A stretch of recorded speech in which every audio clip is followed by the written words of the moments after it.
I was literally on the news. Wow. So it just sold the tour out.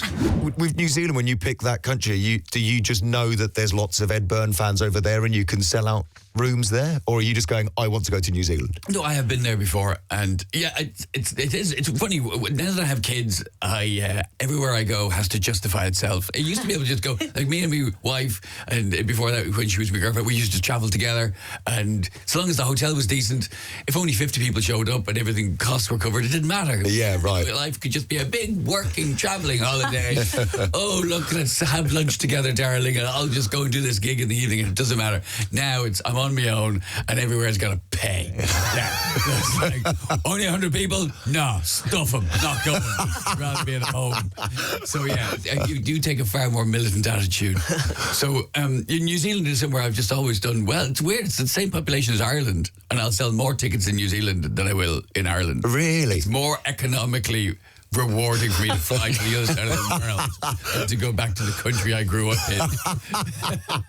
How do you as a comedian find out that you're popular in New Zealand? Well, you start going when it's, when, as I say, you've no dependence and you have the time to do it, and it's a bit of a working holiday. And yeah, the first time I went out there, I got in trouble in a bar. I was in a bar called the East Side Bar, and the barman was just the rudest barman I have ever come across in my life. And I told him so, basically, and was thrown out. And it was in '97, and I don't know if you remember, there was that thing like in LA where for about 5 minutes where it was like trendy or hip for waiters and bar staff to be rude. Right. It was a thing. Yeah, for like 5 minutes. And this guy just decided he was going to run with it for the rest of his life. Oh. So I took issue, and he threw us out. And one of the things he said to me was that you're in the wrong country, he said to me. So anyway, I mentioned it on stage the following night, and the audience it turned out that this guy was just known as a really rude guy. Right. So I started slagging him off on stage. He threatened to sue. Bearing in mind, New Zealand is a place where so little happened, they invented bungee jumping. So it made the news. So in '97, I was on. It was nationally. I was literally on the news. Wow. So it just sold the tour out.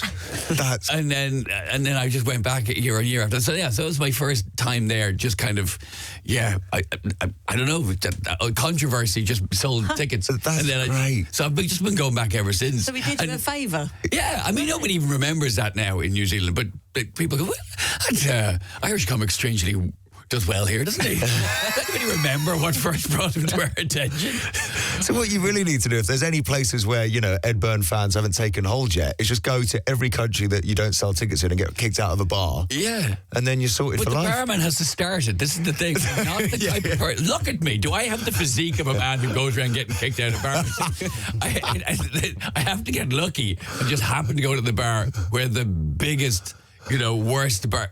I nearly swore. Yeah. Look at me. But can I say that? You can say that. Yeah. Is serving and take issue with how rude they are. I wonder if we can track the guy down, because I mean there must be a paper trail his back name to is Benny Dibsitch. I remember it distinctly. Right.